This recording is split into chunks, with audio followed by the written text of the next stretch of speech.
Hey guys, my name is James Walsh, and you are listening to the Wrestling Epicenter here on YouTube. I want to thank you for finding us. Please do me a favor and click that subscribe button and the notifications bell. And if you get the chance on this video, click the like button. If you do, it'll turn blue. Check it out. Also, check out WrestlingEpicenter.com for all this great content available in MP3 format, our online store that'll keep us going free and clear, daily news updates, as well as all the information from the history of professional wrestling you could possibly ever want. Check out WrestlingEpicenter.com online right now. Without any delay, let's get to your interview here on the Wrestling Epicenter. The more things change, the more they stay the same.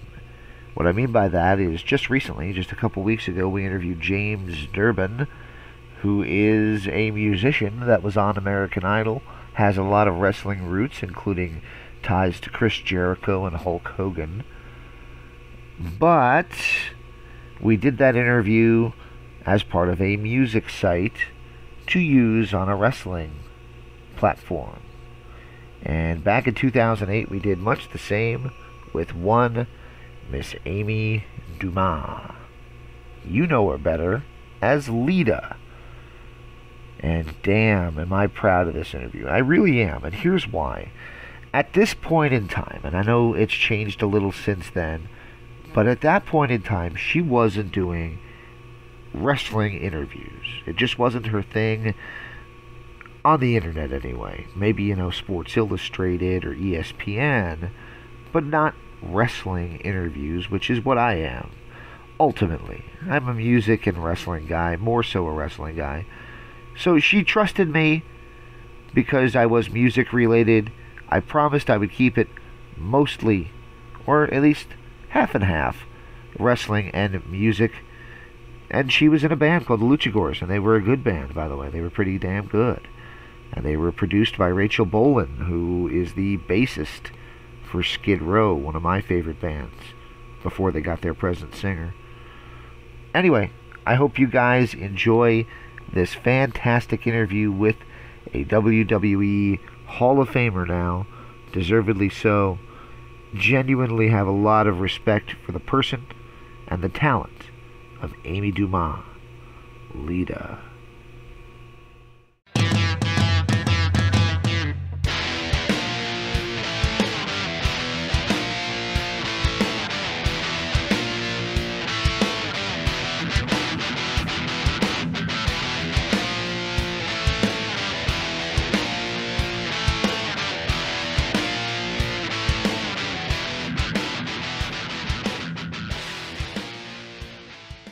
Welcome back to the interactive interview here on WrestlingandMetalEpicenter.com. On the Newsmaker line is truly a treat. She doesn't do many of these, and I'm glad to have her on this show. Please welcome Amy Dumas, also known, probably better known, on the wrestling circuit as Lita. How you doing today, Amy? Great. How's it going, guys? Yeah, it's going great. It's great to have you on the show. Now, we post all the press releases put out by the Luchagors, all the MySpace bulletins, and even if we get something sent out by a venue you guys are playing at, we post it on there. But I got to tell you, one of the most common questions I get asked is, where's Lita? And so you think all the wrestling fans have found the band yet? No, not at all.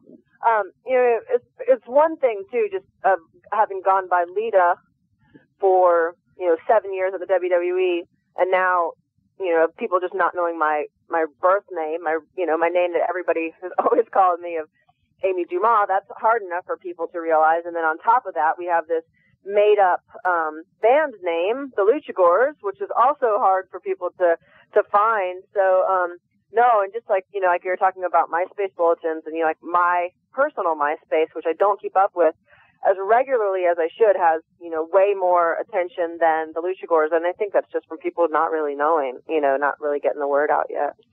Now, this is kind of a silly question, but where did the name for the band come from? We get asked it all the time, which is, for obvious reasons. It's, it's not like something that just rolls off the tongue or, or anything like that. But I co-wrote the album with the guitar player, and he's huge into, horror themes. He like does special effects on movies and special effects makeups and builds props, and he's a horror host in the Silver Scream Spook Show here in town. And then, regardless of my wrestling career, I've always been a huge fan of the Lucha Libre style of not only of wrestling, but just the whole culture, like the movies behind it, just everything about it. So it's kind of just like combining, the lucha from the Lucha Libre and the gore from the horror scene. And it was said as a joke and then kind of stuck with it. Absolutely. Well, when you first did... I'm sorry, James. Go ahead. Is that where the look for the skeletons came from? Because I've seen pictures of you dressed up like a skeleton up on stage, and I thought it looked really cool. Yeah, we have fun doing that stuff, and because we formed right, a few months before I retired in November, we had 2 shows that we did, one on Halloween and this one festival called Monster Bash. It's at the drive-in here in town in Atlanta. They play monster movies and bands play. So some of our first promo pictures were in this like skeleton makeup or zombie makeup, this other stuff that we did, and we've only done that. I think we did it one other time for a Halloween festival, but we love doing it and it's fun, but it's definitely not like the gimmick behind our band or anything. People have thought that at first just because of our early promo pics, but it was only because we were playing a Halloween party and a monster themed party, so we were just kind of in the spirit of things, not necessarily Yeah. But I'll take any excuse to dress up like a monster. Really, that's fun to me. So. Absolutely, that was actually what I was going to mention. Was the first promo pics that came out? A lot of people were like, "Ooh, she looks scary," and I was like, "Well, it's probably just a gimmick behind the band." But it's kind of good to hear that you're not doing that because obviously there was already a Kiss and Gwar and the other band. People are like, "Oh, the Misfits want their gimmick back." I'm like, "No, it's Halloween. I think that's everyone's gimmick on Halloween. I think it's okay to dress up on Halloween. We just happen to be in bands, so we're going to play a show while we're dressed up too. I think that's okay, Now, do you think being Lita, being the WWE personality, hinders the music scene from taking you seriously? Because I always felt that was something that Chris Jericho actually had to battle rather than help them. Oh, absolutely. I totally do, and then that's something too. We talked off the air actually, which I think can be a misconception of like, oh, I know you don't want to talk about wrestling, and you don't want to, it's like, no, I'm like totally proud of everything that I've done with the WWE and the ECW and everything even before that. And it's not that I don't want to talk about it. It's just that I encourage anybody that's a fan of Lita, or of my past, career to follow me on this journey if you're up for it. But I also don't want it to be like, hey, check me out, I was a wrestler, listen to my band. You know what I mean? Because it's like, well, they're completely unrelated. And if you'd like to follow me on my next journey, then come on, let's go. But if not, I'm not saying like, hey, like, this is why you should listen to me because at one time in my life I was a wrestler, so that's why you should buy our CD. You know what I mean? Like, that's my battle that I've had as far as like, legitimate like promoters wanting to work with us, like booking agents, clubs, everything. It's really hard to be not taken as a gimmick. We've done 3 tours already, totally DIY, totally on our own. And I think it's starting to take off because we're having, legitimate bands of our genre start to give us props and take notice. And, so that's been really nice.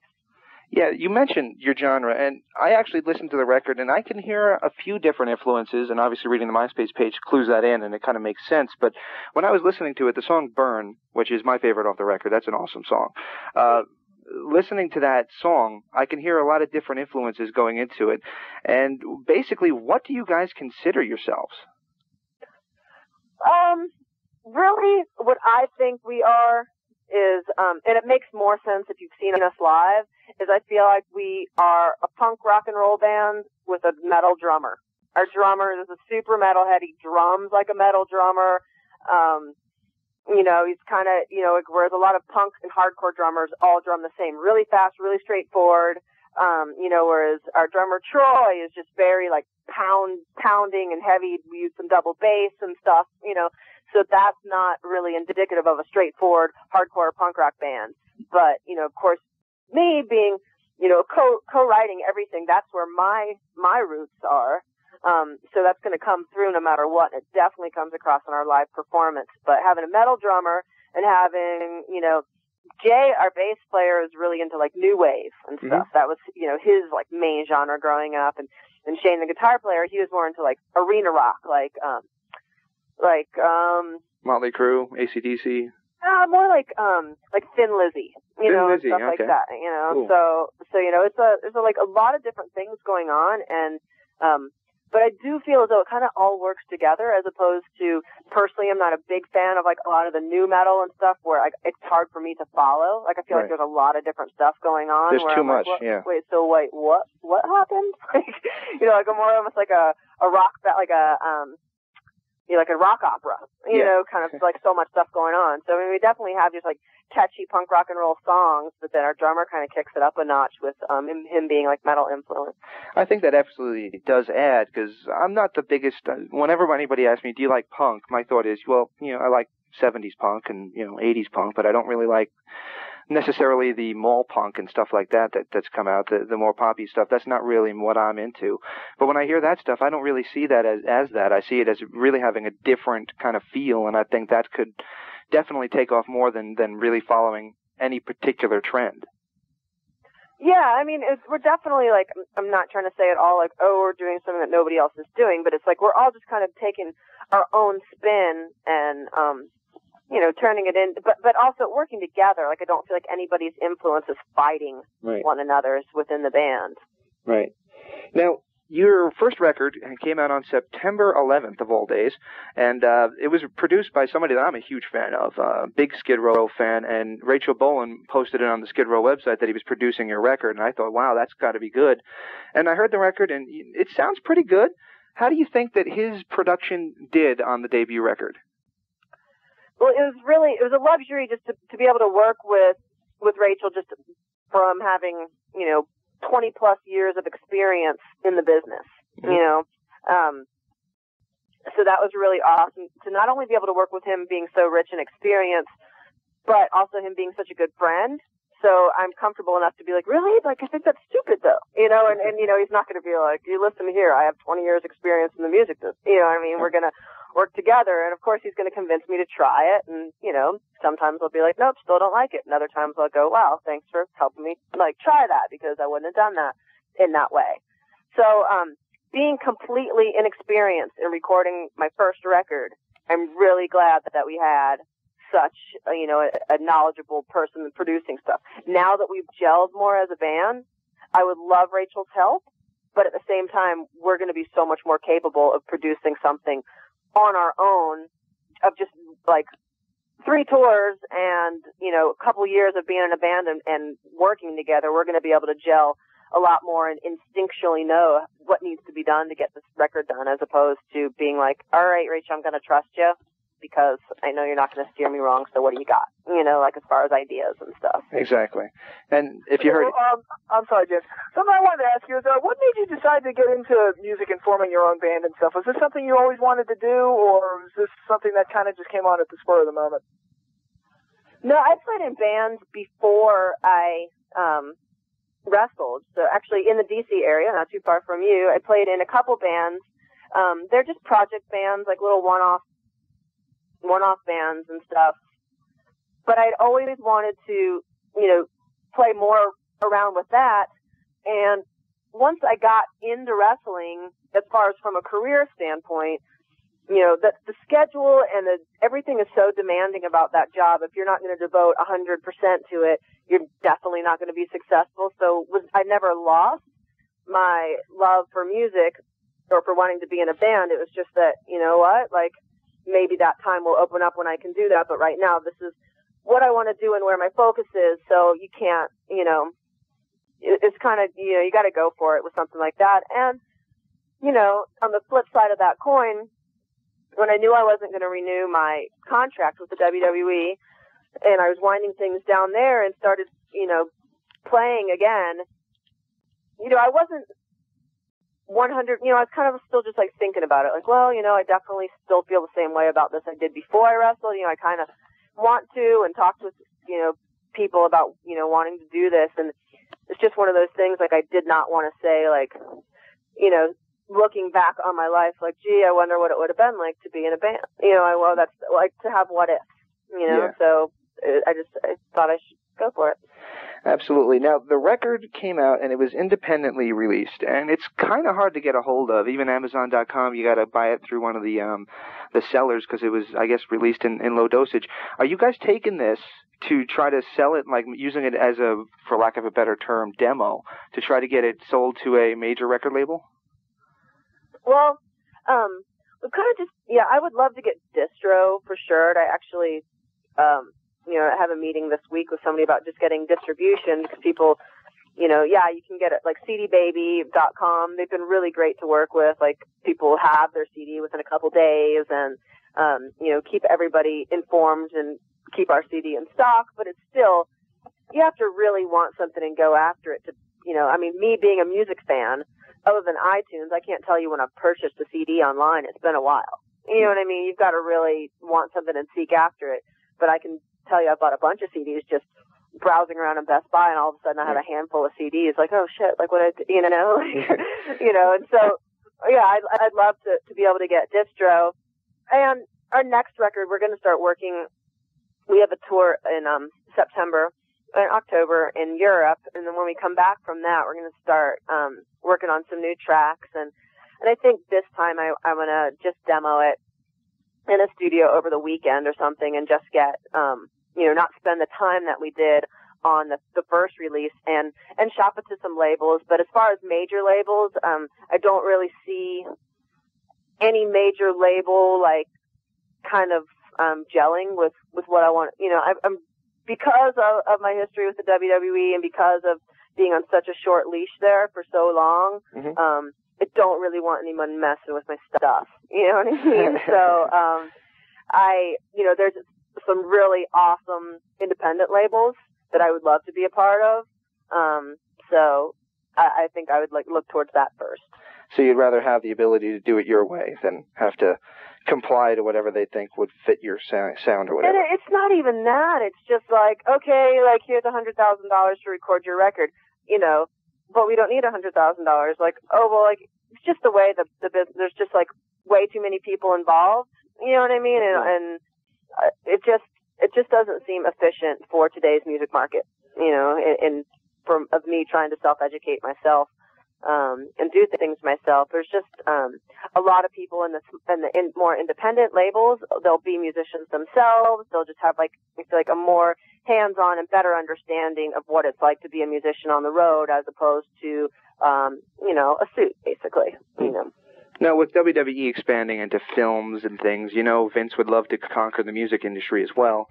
Do you think he would ever do anything to back the Luchagors, or do you think you just want to keep it away from that? I actually was talking with some of the guys about that, and I mean, I feel like at this point, I wouldn't be opposed to talking to them about doing somebody's entrance theme or doing a pay-per-view song or something like that, just because, it does get really good exposure, and now that we've gotten our feet wet on our own, like I said, we're about to do our 4th tour on our own, and just kind of, I don't feel as though it would be perceived as much as, oh, look, this chick's just trying to, ride her past fame to do this new thing. Right. Now, I just don't want to take, it's very full of soul, and it's very full of, my heart, and I'm very exposed in everything that I'm doing in this band, and I just wouldn't want to take any of the, passion and sincerity out of what I'm doing, But having people hear my music that wouldn't normally hear it, I don't feel as though it's taking any passion or sincerity out of it by any means. Well, I was about to ask a different question, but I'll ask this one now. What do you think of things like the internet? You mentioned iTunes earlier. Well, what do you think of the age-old battle, age-old being 7-year-old battle, of things like Napster and all these download programs? Pirating music and stuff like that. It's really tough, and it's kind of like, it is what it is, because, the flip side to Napster and all of these, music sharing things is MySpace and Facebook and, all of the ways that you can get your music out that you couldn't before. So it's like, yeah, you can steal it just as easily, but you can also network and get yourself out there way easier than you could before. So it's kind of a give and take. But unfortunately, with it's just really hard to sell an album, the only way any bands are really making money now is just being out there on the road. Exactly. And fortunate for me, I love being out on the road. So, you know, if we could get our CD out there and then people are going to come to our shows, then that's great. Excellent. I always felt that, you know, I can download the songs and hear samples, which I guess you don't even need to do anymore since MySpace is there and most bands are on MySpace. But I always wanted to have the packaging. I had to hold it and feel it and know that I bought it, you know. So I felt like I was part of the cause or something, you know what I mean? Well, yeah, and, you know, and that's something that's been really cool and that I've, you know, that we've really taken advantage of and can only do more is, you know, like our street team. And I think that because there is such that direct communication between bands and their fans now, as opposed to, say, you know, 10 years ago or before the internet, like, oh my God, the bass player just wrote me back. Cool. See you there. Or like, thanks a lot. You know what I mean? It's, you know, and to feel a direct connection to the band. And then our street team, you know, is totally dedicated and will do whatever they can to help you and kind of understand it more, you know what I mean? So I think as much as people can steal music and not care, I also think that with bands being more accessible today, it helps create a stronger bond between the fan and the artist and makes for more like lifelong fans as opposed to like, oh, I like that song I heard on the radio. I don't know who it's by. I don't care, but I'm going to go steal it and I don't, whatever, you know, and that's the end of that. You know, it's just like, whoa, like I connect with this band. I listen to what they're saying. They speak to me. I feel like I'm friends with them through their music. Exactly. I mean, a good example of that is I'm going to a concert on Friday, and I sent a message over to the guy when he posted a MySpace bulletin saying, look, I'll see you Friday. He'll say, in all seriousness, when I get off the stage, I'm going to come on the side of the stage, come say hello to me, I'm going to buy you a beer. So, okay, that's pretty cool by me. You know, I'll take a free beer any day of the week. So let's see here. I got a question back on track here. WWE Survivor Series 2006. You mentioned being on a short leash with the WWE, but you wore a Luchagors T-shirt to the ring, and I was wondering, did you get any flack for that, or was that kind of okayed?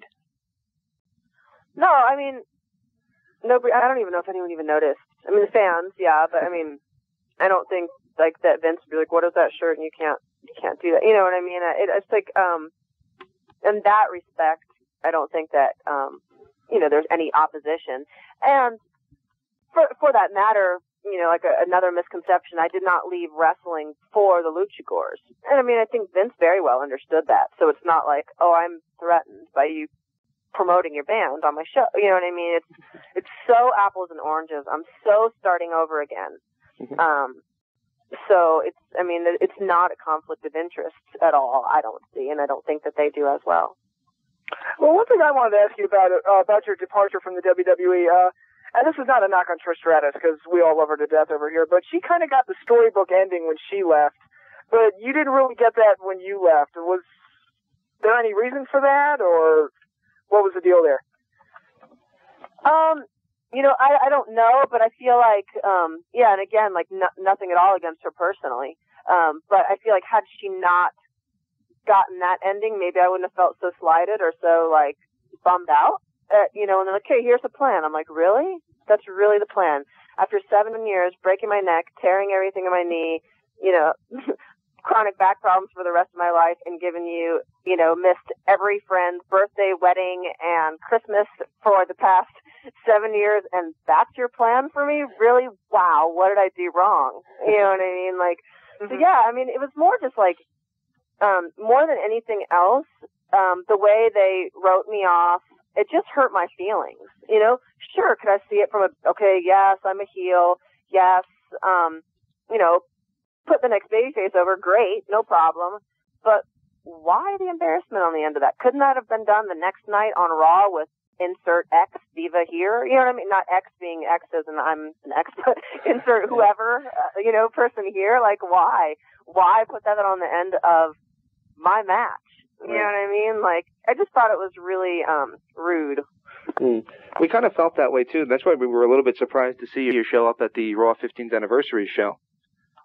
Well, I made sure that I was like, you know, no surprises or anything, right? You know, like, you know, like, what do you guys have in mind? You know, so yeah, I wasn't like quick to jump back on to be the butt of the next people's jokes, whoever they're pushing that week. But yeah, you know, at the same time, it was a, you know, a great event, and it was fun to be a part of on the terms that I was there a part of it. Yeah, I know you made a few appearances for Maryland Championship Wrestling, which I'm ashamed to admit I've never actually watched, despite the fact I live very close by from it. But what are your thoughts of that promotion, and how was everything over there? I'm not sure how everything is over there now. I'm kind of out of the loop. But I trained there with Maryland Championship. I did shows there on the Indies. So it was fun to go back there and do a show after it was all said and done. Yeah. I think they've always done a really good job with, given the elements that they have to work with, to try to maintain some continuity and have storylines and stuff. So, I think, and I also think it's great. I know they had a hiatus for a little while, but I think it's great that, they're one of the few long-time running indie promotions. No, I'm just embarrassed because everybody tells me about how great it is. I've never actually watched it. And I'm just, wow, I should go check this out. Well, start today. Yeah. I'm sure they probably have a show this weekend. I'm sure they MarylandChampionshipWrestling.com. Check them out. Alrighty, so let's see here. This is a two-part question, and we've already kind of touched on it, but I'm going to ask you anyway. Are you proud to have been the high-flying, most influential women's wrestler that has come along in a long, long time? I mean, I remember I did an interview. I'm going to tell you a quick story. I did an interview with Sherry Martel back in 2004, and she said one of the biggest compliments she got was walking into the locker room when you were the queen of the WWE at the time, and you actually walked over and gave her a hug and showed her respect, and she really thought that meant something to her. So how do you feel looking back at your career in wrestling? Are you very proud to have done what you've done? Yeah, of course. I mean, and two, it's just, I really feel kind of still, and I have a hard time putting myself over, so this can be kind of difficult for me sometimes, but I feel like, almost, in, people in the, in the, publications department and stuff told me this to reinforce it as well. But I just if you look at too who the women were that viewers had to watch before I was on, being mainly Sable and Sunny and Chyna. Chyna being the antithesis of that, of Sunny and Sable, but kind of jumping in there in the middle somewhere and really being a contributing factor to almost changing the entire demographics of wrestling. All of a sudden now these guys' girlfriends had somebody to watch to go, okay, she's cool, and it's okay for me to like her. I don't have to be jealous of her or scared of her. You know what I mean? Which would be Sunny and Sable or Chyna. So I've said this before. I think it was really awesome that the WWE was open enough to let me be in that position and take that and take that ball and run with it. I'm glad that I was the person that got to do that, but I'm glad that space and that spot and that conception of a woman in the business was created. All righty. And the second part of that question is, knowing what you know now and how cynical things are and how everybody on the internet seems to know everything that goes on in life and just know too much and seems to be the TMZ-ization of society, would you have done it again? If you could go back in time, would you have kept playing in the indie punk bands, or would you have still gone into wrestling and done nothing changed? Oh, no, I'd still go in and nothing changed, for sure. I mean, it's all, yeah, there's a lot of stuff you have to turn your cheek to, but, it's the whole, all the life experiences I had there, all of the amazing opportunities, and, a lot of people just seem to get sucked in a lot more than you need to, and myself included at times. You just got to pull yourself back and, still be you as much as you can. The human being you, not the superstar you, which, can be hard when you're recognized, walking down the street and stuff too, but it's just about, being a real person and because with there being no repeats and it's 365 days a year, it's not like an off season and there's not a lot of time for you to recoup mentally or physically, so you kind of just got to do it in little increments, throughout the day and just keep yourself in check. Now, let me ask you about your tattoos, because my wife noticed that you've got a few new tattoos on your arms. And she says that almost everybody who gets tattoos has special meanings behind the tattoo she gets. And my wife, being no exception to that, she's got quite a few tattoos herself. What do the new tattoos mean? Well, right now I'm getting a half sleeve, so it'll stop right around my elbow and mat, like up to the top of my shoulder. And it's a Day of the Dead themed half sleeve. So it'll be a bunch of skulls and heads and all kinds of stuff. And a lot of them have meanings, whether it's, me in different stages of my life, or people that are close to me, or bands that I like, or, icons that I'm a fan of. But it's just, and a lot of it too is not, as blatant to somebody just looking at something as it is to me. But it's like, well, I know that that's a symbol for this and that. It's just a bunch of stuff all throughout my life that's close to me, and I think it's neat. I love the whole concept and homage, the whole Day of the Dead that the Mexican culture does for their, lost loved ones, and I'm kind of doing that on my arm, whether somebody's actually physically dead or it's just not a current thing going on in my life now. Cool. And what about the big tattoo on your arm that you've had for the longest amount of time? Does that have any special meaning either?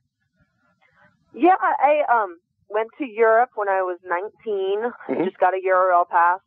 A friend was familiar, and he got a tattoo in Amsterdam, and I thought it was great. So when I was stumbling around Amsterdam, I went in and showed him a bunch of stuff in his book. I was like, I like this style, and then I shut it, and I just said, okay, now do whatever you want, though. I don't want some photocopied image that's on other people's arms. I want just, I respect you as an artist, and I trust you as an artist. You see what I'm going for, and my only, guideline is that I can still wear like a regular short sleeve shirt and have it covered up.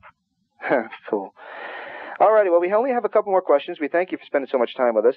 Now, we have a couple things we'd like to do at the end of the interviews, and that is something called word associations. You can choose not to answer if you like. I'm not going to throw anything out there that you really don't want to hear. But before we get there, let me ask you the last question. And I know that you've done 3 tours, and I'm sure once if you do get paired up with I don't want to say national act because I don't want to insult you, but if you get paired... I hear you. That's what we're looking to do, actually. So. Yeah. So if you get paired up with somebody like that, that's going to take you all around into the bigger venues and things, I'm sure life on the road will get tougher. But what do you find is harder, life on the road as a musician or life on the road as a wrestler?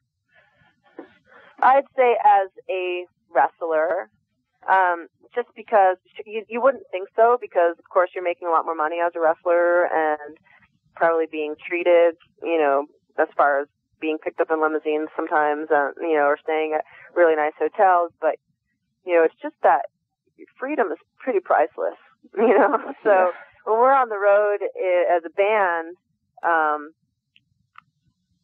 we didn't, we were eating the last, pieces of bread and finishing up the PB&J, coasting into towns on fumes on some of these on this last tour. But, it was like we still had the whole day and could do whatever we want and pull it over at a roadside attraction and, just kind of get lost in the day, doing whatever you want. And there's going to be nobody calling to check on us or tell us that we better, hurry up or we're going to get fined or whatever, So, I mean, the freedom of being able to be in a band, I call us like, our band is like our pirate ship, we're just like a bunch of pirates out there on the road. Cool. One last question, and then I'm going to hand it over to Mr. Patrick to take care of some word associations. We posted a story a few months ago, and it seemed to just disappear. You were having throat problems, and then it seemed like right away we're back on the road and you're doing tours. So what exactly happened there? Oh, it was so weird. It's funny. Like I got like I woke up to a bunch of texts one morning, like, are you okay? Like, I hear you in the hospital. I was like, what? Like, I got sick, but it was just like I got like the flu sick, like no big deal really. You know what I mean? Like, yeah, it sucks. I'm on the road. I got the flu, but whatever it was, it made me physically lose my voice. So it was, just something where, like absolutely nothing was going to come out. Like a whisper or writing stuff down on a piece of paper was all I had. So, I did one show that was basically like the guys just saying pretty much for me, and I would make some words come out occasionally, because we were, it was killing me, but I was like, you know what, by the time I just won't talk all day, by the time we get to the venue, it's going to be fine. Like, I can wing it. It'll be all right. I'll just warm up for an extra long time. It'll be okay. It didn't. I was like, I'm already here. I'm not going to be like, we're not going to play. I'm looking right at the people. I can't be like, hey guys, I'm not going to play. So we did, but then we canceled the next show, and then I had a day off after that. And then with that, I didn't talk for 2 days, drank honey, and did every wives' tale you could possibly think of to get my voice back, and did, and that was the end of it, really. So yeah, unfortunately, we had to cancel one show because I had absolutely no voice, but it was just due to being sick. It wasn't that I screamed and developed polyps or any type of thing that's going to require surgery. And this last tour, it was really great and really strong the whole time, which was really, really nice. Very cool. Very cool, because when I hear things like that, I know some of the musicians that I know, one of them actually just had to cancel the tour and get hospitalized because he screamed so loud that he ruptured his vocal cord. Yeah, I mean, that can happen. So I guess that's the first thing that people put up the red flags when they hear a singer loses their voice. Yeah, and I could tell it wasn't that because I was like, it hadn't been giving me any problem. It was just one of those, started with the sniffles, then fever, then this, and I was like, nope, I'm just simply sick.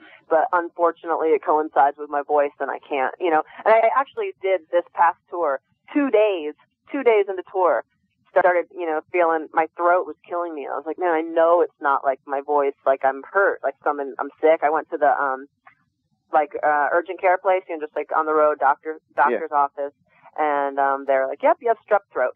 So, but I got, shots. I got a shot of antibiotics, a shot of steroids to for the swelling in my vocal cords, a B12 shot. And I was like, back on the road in an hour. So I was like, and I'm so not a doctor person. I would spend just as much money at the Whole Foods buying every homeopathic thing. The second my throat started hurting, I was like, we are not doing this again. Take me to the doctors now. Okay. All I have right here are a list of names for you. I'll say the name, and you can give either a one-word answer or you can tell a story about the person. And we'll just start off top of the list. We have Trish Stratus. I think it'd be hard to sum her up in one word. Like, we have a really great bond and a great connection just from our careers. I started on TV 2 months before her, ended 2 months after her, and, there's a lot of things that only the two of us would be able to bond on. So she's definitely a lifelong friend. Okay, Iggy Pop. Wow, he's amazing. I'll just leave it at that. That was the courtesy. I want to give the credit. My wife actually made me ask that one because she's a big fan of his. Good call. Yeah, he's awesome. Okay. Joan Jett. She's totally great. I think it's so great too with her how that it's been forever, and I love an artist. Iggy's kind of doing the same thing now, but I feel like Joan Jett even more so, where kids are fans of hers. She's like transcended the generation gap there, and it's definitely like a prime example to go to one of the concerts and see parents with their kids and both of them being equally into somebody's songs. So that's awesome. Lillian Garcia. She has got an amazing voice. Totally amazing. Shane Morton. 50% of the mastermind behind the Luchagors. All right. Team Extreme. That was great times. Former name that you used to go under, Miss Congeniality. I never quite got Miss Congeniality. I was never really able. I was like, what am I? Like, not me as a human being, but I'm like, what is this character? I don't really I could never fully bite on that. And when people are like, "Oh, you were great as Miss Congeniality," I'm like, really? Because I had no idea. Like, it's just like, am I annoying? Am I money grab? I don't get it. I don't know. So I was never really able to bite into that one. Yeah, Danny Doring, we had him on probably 5 years ago. I've been doing this way too long. He mentioned that he loved having you as a manager, but he said that he didn't really know if your character really got to where it needed to go. So I never really got it, But I loved working with Doring. Was great, We're still friends, and he has definitely helped me out a lot back then. Okay, and the last name I have for you is Vince McMahon. I like to put him under the category of, because people say, is he really an asshole? And I go, you know what? He's a tough boss, and I'm not saying that as him being unfair, but he's tough to work for. But you know what? When you're the boss of that huge corporation with this band of misfits you've got working for you, you have to be. So I can totally respect that he's a tough boss. Alrighty, well, we're going to let you go with two more questions left, and these are short ones. They're controversial, though. And the first one I want to ask you about, and this concerns something that hit the news probably over a year ago, which I can't even believe. And that was the Chris Benoit thing. And we've asked every interview that we've had since then their opinion on the way the media presented wrestling in the days and months following the Chris Benoit thing. What does you, as a former wrestler, think of the way that that was dealt with? What really disappointed me more than anything was seeing the coattail riders of people coming out that were not, in the most prominent of spotlights to, make statements and pass judgment and shed light on something that they have no business shedding light, and they're like, oh, well, the media contacted me. They're like, yeah, really, no shit. They contacted me too, but it's not my place to talk about somebody else's life. So, you know what I mean? I just felt really disappointed, but at the same time, like, yeah, it figures. People are going to come out of the woodwork to try to jump on some thing to get, like, their name in in association. And I felt that was, like, really, definitely not as, troublesome to me as the event itself, but that was really like salt in the whole thing. I was like, really, just like stop. Like, it's not your place to say. You're not doing anything, and you're not like. That was like really disappointing to me to watch people like jumping on like, oh, I can get on the news by like talking about this. Now they had you do a book in the past, and I'm thinking that after going through what you've gone through in your life with the neck and everything else that has been just totally overexposed all over the place, and I'm specifically, if you're wondering, not asking about it because it's none of my business. Do you think there could be another book coming out anytime, ever? I think there should be, only because when you're working for a company that you're writing about, your hands are pretty tied, so I would like to, but the whole process of doing it was such a pain in the ass. And because of things that even happened since, the book came out, namely the whole stuff that went down with Matt and Adam, it's like I've become so much more a private person. I'm always riding this line halfway between, not saying one word about anything because it's nobody's business, to the exact flip side of that is, what, I really don't care what you think, and I'll say this and I'll say that because I don't care what your opinion is of, I'm always kind of flip-flopping back and forth. So, I think there should be. I can leave it at that. Now, you've been in arenas where people are judging you. That had to be uncomfortable. That's all I'll ask about that. For sure. Absolutely. Well, I got to tell you, it really was a great honor having you on. I know you don't do a lot of these, so I'm really glad that you agreed to come on and do ours. And if there's ever anything we can do, send us over the press releases, send us over the banners. We'll pop them on the website. Absolutely. We'd love to help you out. Oh, great. Thanks a lot. All right, Amy. This has been Amy Dumas on the Interactive Interview here on WrestlingEpicenter.com, and stay tuned for more right after this. All right, Amy. Thank you so much. I really do appreciate it. Yeah, no problem, guys. Thanks for approaching me. All right. Before I let you go, can I ask for one little favor? Sure. Would you mind giving us a liner? Basically saying, this is Amy, and you're listening to the Interactive Interview? Yeah, what is the Interactive Interview? Yeah, well, why don't you just say you're in the... Why don't we change it up? Because we do, occasionally we break out a metal show as well, so maybe I'll be able to do something then. So why don't we just change it to you're in the Epicenter? Okay. Alrighty, and I'll count you down for that in 5, 4, 3, 2... Hey guys, how's it going? This is Amy Dumas, and you're in the Epicenter.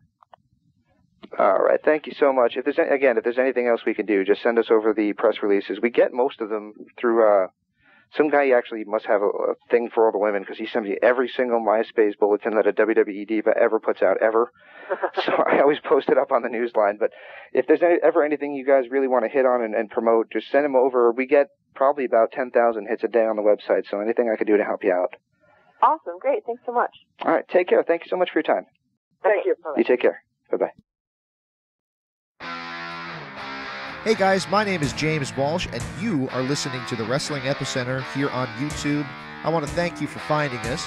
Please do me a favor and click that subscribe button and the notifications bell. And if you get the chance on this video, click the like button. If you do, it'll turn blue. Check it out. Also, check out WrestlingEpicenter.com for all this great content available in MP3 format, our online store that'll keep us going free and clear, daily news updates, as well as all the information from the history of professional wrestling you could possibly ever want. Check out WrestlingEpicenter.com online right now. Without any delay, let's get to your interview here on the Wrestling Epicenter.